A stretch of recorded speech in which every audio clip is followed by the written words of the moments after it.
G'day, I'm Paul Murray. Welcome to 180. Thank you so much for watching us this Friday night. With me to go over the events of today and the week is Janine Perrott, John Stanley. G'day, guys. Hello. As always, we would love you to be part of it. Feel free, 0409 180 140. Now, look, there are some serious things to get to, but first, what I think is the most important thing to talk about. The people that run this country are children. Case in point. As you know, the emissions trading scheme is being debated. As we speak, the Senate knocked it back, and there was this moment from Liberal Senator Bill Heffernan that I thought we should start our show with. This is the level of debate as he throws the bird. And I ask you to make him apologise. He didn't apologise and everyone seemed to carry on. Now, straight after that, in the other house, on the same week this week, there was quite a bizarre moment when the lights turned out. For a minute and 40 seconds, have a look at how the people that write the laws for this country reacted.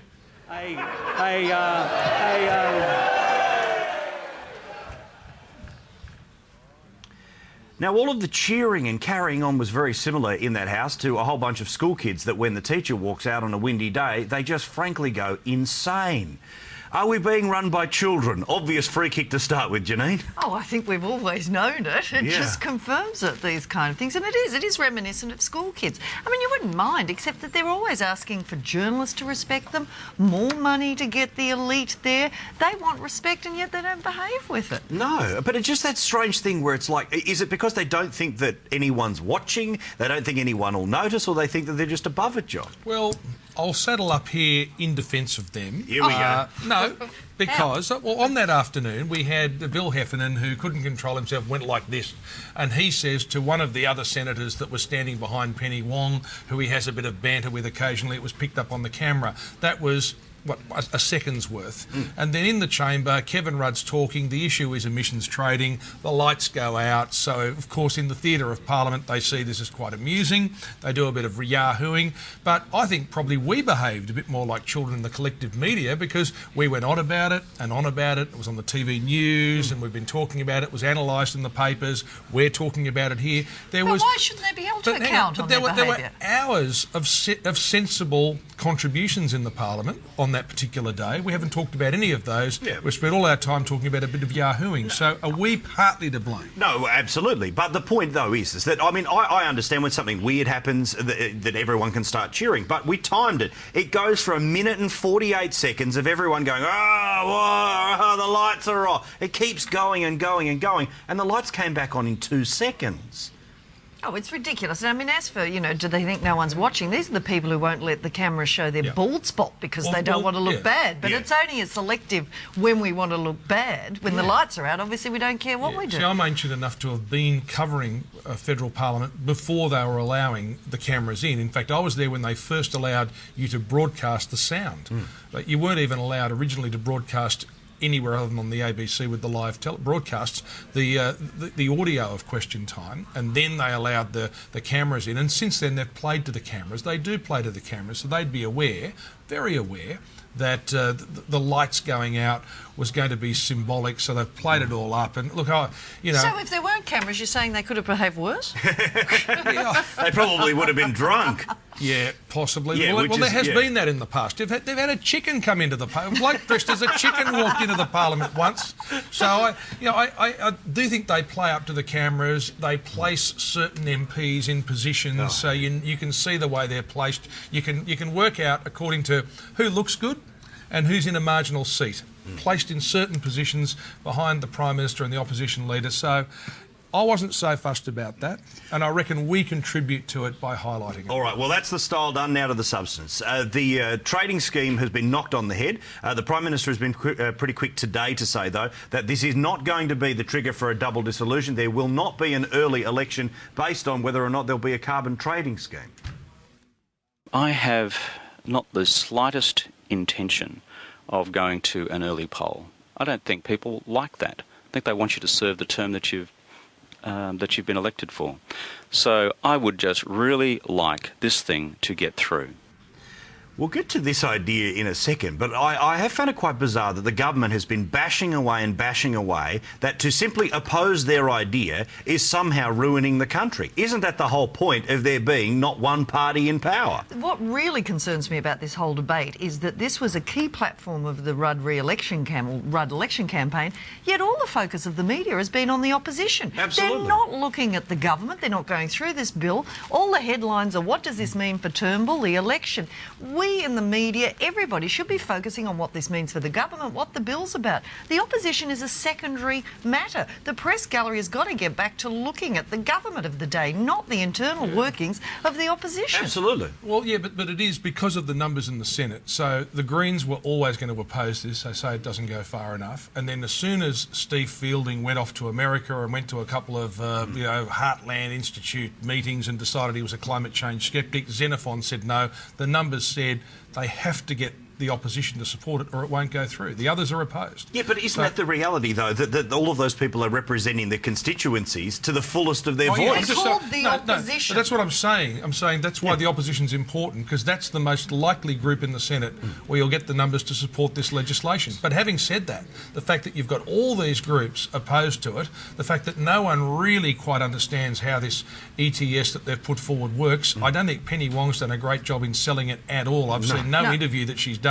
that really gives me any confidence in what it's about or whether they understand what it's about. Business is against it. I mean, business isn't happy. Nobody's happy with it. They haven't sold it. I think if you went to the man on the street and said, what's the ETS, they'd think it was something that Malcolm Turnbull screwed up to. They're just not getting it. Or it's some extra tax. And I think there's a certain smarminess about the government thinking that because we've come up with the idea, because we're on the right side of the climate change debate, to simply oppose any measure is somehow being a climate change sceptic who doesn't understand about global warming. Now, I mean, Malcolm Turnbull's well and truly on the record as a paid up and proud believer. He's aware that it's happening, but there is quite a legitimate conversation to be had about should we be setting, through laws, targets that the world hasn't even come up with a draft on yet. And this is the very strong debate. Should we or should we not wait until the World Summit in Copenhagen in December and look at what the world's doing? I mean, this argument that says, no, we should lead the way and show the world what to do. We're Australia, for goodness sake. I mean, there is probably an argument that says go in with a good idea, argue it strongly, but this push to get it rushed through when nobody seems to have it settled down or bedded down. We also need to put it into context. This is the first vote. There's now 3 months till the next time it comes back. Yeah. You have to do some horse trading, and it's about brinksmanship. You want to get as much of what you have put forward in through the Senate. And we saw it with the GST. John Hadd actually went to an election with the GST, got it endorsed, and then when he came to the Senate, he thought he had Harradine. Harradine said no. We all thought that's the end of the GST, and then he's gone shopping around the Senate, found Meg Lees, and Bob's your uncle. We've turned up with another GST. An election based on the ETS? Oh, wow. I mean, that would be a real winner, wouldn't it? Imagine the debate. Imagine the 2.5 hour debate. They'd be queuing up around the corner. He's much better going on the economy's great and we're looking good, but and Malcolm Turnbull tonight is screaming about the economy because he realises that's what the election's going to be about, not the ETS. If the ETS is the reason for the election, it'll be... in 1987, they went on an election on the Australia card, a national ID card, did not get one mention during the whole campaign. If they go on an ETS, Malcolm Turnbull won't want to engage on that because they're too divided. He'll want to fight it on the economy. And you really believe Kevin when he said he wasn't going to think of an election. Yeah, exactly. But look, I've said it before, I'll say it again. I reckon the next election is about health. I reckon it'll come out and say, I'm going to make one promise, and it's that I'm going to fix hospitals. That's it. Because how could Malcolm Turnbull possibly argue against it, and it makes, dare I say, the economy a distraction, the ETS a distraction, when you've got Glenn Stevens saying just a few minutes ago in the news that there is a chance that what has otherwise been disaster for other economies will be a mild recession here. I know, I love this. We're only going to get a flesh wound. I worry that people are crowing too soon. I mean, he did say today that interest rates will go up. This is the thing. Malcolm seized on that saying, look, isn't it terrible? But it was an emergency measure, you know, things are... This is all a very odd situation, and it seems to be that we're looking all right at the moment. I mean, the government's looking good. So, you know, the opposition's got to find something, and the ETS doesn't seem to be it at the moment. This is it. I mean, we talked a lot about what has been the chat in Canberra this week, about the opposition and how they're handling it. This is Malcolm Turnbull and his response to the vote falling over. If he was serious about getting agreement on an emissions trading scheme, then he would have been talking to us. Let's face it.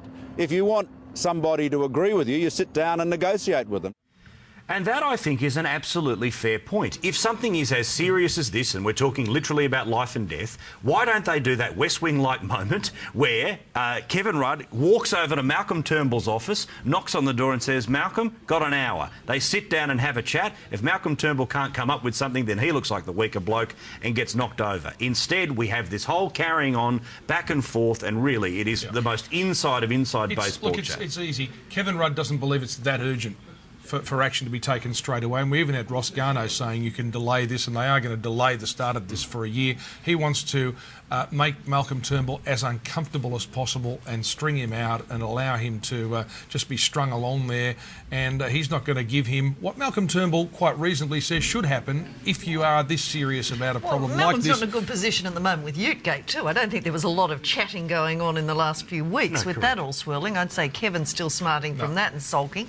So, yeah, there's a lot of other things happening, I think. But don't you think that, I mean, you have a personal popularity rating of Kevin Rudd, which is through the roof. He would be able to go even further, saying, you know what, let's put all the personal stuff aside, let's sit down and see if two blokes can work it out. Like, I understand there's far more complicated things at play, but to be able to do that sort of homespun stuff, which is all great on the telly, but to actually be able to do that in a meeting room, I think he could knock it out of the park. Yeah, well, don't discount him doing that, because he's got 3 months, and if he does call him in and sit Malcolm down, remember there are significant people within the coalition, both in the Liberal Party and certainly the National Party, that want nothing of an ETS. So if he said to Kevin, look, let's negotiate, said to Malcolm, let's negotiate something, let's come up with something, I'll give you this, that and the other, he leaves Malcolm with walking out saying, oh, well, yes, this is our ETS, and then he's got Barnaby Joyce and a few others who are going to be in revolt. Well, this is the major problem. I mean, Malcolm doesn't have the respect or support of his own party. So it's all very well to say, oh, you know, negotiate with me, but can he bring his team to the party? I think we may have just devised Kevin's strategy for it, because getting him to do it could put Malcolm in a very uncomfortable position. I'm telling you, you can win 4, 5, 6 terms if you want. Just keep watching 180. We talk about Barnaby Joyce. Here is his thoughts. We will continue the fight and we will maintain the rage so that Australian working families get a fair deal, that regional economies are kept up, and we don't have this tragedy of a 20% reduction in regional economies because of a piece of legislation that was never ever going to do anything. As frustrating as it is for those that want to see an ETS, I've got to say, at least he is battling for those that voted for him. Like, often, all of that ultra-conservative religious stuff or social stuff, I always think that he's off somewhere crazy. But where he's actually saying, you know what, I don't believe in an ETS and I'll argue it as loudly as possibly, he's doing his job. Well, he is. I find it interesting that he's on the far right's on the side of the Greens on this. Yes, I mean, they're doing their job, but I mean, you have to argue. It's sort of, it is bizarre. He says we don't need to do anything about climate change, that there's no need. He's completely convinced. He's like a religious zealot, like a lot of the climate change sceptics who believe that absolutely that nothing is happening, that humans aren't causing this, we don't need to do anything. That's terrific. But I don't believe them, and I think you know, the majority of Australians it's a bit like, say you're living in a country town and you've got a flood coming, and 8 out of 10 of your local weather people say the flood's going to be 10 metres high, we need to build a levee bank that high, but there's a couple of them in the corner saying, actually, it's only 6. You build the 6 and hope. Is that what you do? I don't think so. Yeah, no, fair point. Look, what do you think? 0409 180 140. Just quickly before we get out of Canberra, Bob Brown wrote a pretty interesting article today suggesting that there should be some form of an independent umpire to step in and start being a whole lot more open about how our political parties are funded, obviously through donations. John, I know after listening to you on the radio for many, many a year, this is one of those issues that you love taking a run up and kick on. Yeah, I think I've never understood why more isn't made of the fact that at state and federal level we have dinners where you can pay up to $5,000 for a seat at a small, dinner table with the Prime Minister. You're selling access to the Prime Minister or the Premier. It's happened on both sides of politics. That's, to me, that's corruption, isn't it? Absolutely. I mean, you're selling yourself. But it's the stuff access that we constantly would criticise the Americans for, that we turn around and say one of the worst things is that they have to always go off and schlep up to make $1 billion to run for the presidency. Well, the reality is, if they're spending all of this time at $50,000 fundraisers. It's the same thing. Yeah, look, and it hasn't stopped this sort of thing at New South Wales level. One thing he did say was at New South Wales level they've had this independent commission against corruption, and it's made a lot of people walk on eggshells, and some say it's made it a little bit too difficult to do business with government. But people just don't even pick up the phone, talk to a mate at a lobbying firm now without worrying about whether the ICAC, the Corruption Commission, is looking at them. Being naive. I mean, look at Queensland where they had the original anti-corruption thing, and we're seeing it happen again. But in New South Wales, it has been very effective. And you don't think developers are paying for access here? No, to the... Well, they are, but there's a lot of developers you find before the ICAC. What happened with Wollongong? We saw the Wollongong Council scandal where you had sex for, but they're going at the little levels, the big guys, the top end of town, where these the decisions big are made. companies, the chief executives and the chairman, the people out there who are at the top end of town still boast about the access they're getting. We do nothing. No, I think we should. But well, I think we should do something. But okay, absolutely. so are you one of these people that believes in the public financing of elections? Yep. Because the thing that I don't understand is that's great for the two established parties, but if there was an independent candidate or a third party, how do they get enough money to campaign against a Labor or a machine? It's not a bad point, because what Bob Brown has said is you give the money according to the votes they get at an election, and that's why Pauline Hanson runs, she gets 5% of the vote. Above a certain threshold you get paid. So she can run in the Senate, get 5%, she picks up a couple of $100,000 allegedly for her expenses. But I think that's one of the difficulties, but it also means, because where most of the money that's donated is spent, let's be blunt about it, on TV and radio advertising. Yeah. Now, that TV and radio advertising that we watch, it entertains us, but does it really add to the political debate? No. I don't think so. And it's only going to increase. But you could also argue in a democracy, it's everybody's choice if they want to support the party that they want to, so long as there's transparency. And I think there should be more transparent, and, we should cover more the people who are doing it. Pretty keen to know what you think. 0409 180 140. Very shortly, we talk to Anthony LaPaglia about the new movie Ballabo, and we'll discuss this case involving 60 Minutes, Jeff Kennett, and a suicide pact. It also involved lawyers. We discuss it all in a moment here on 180.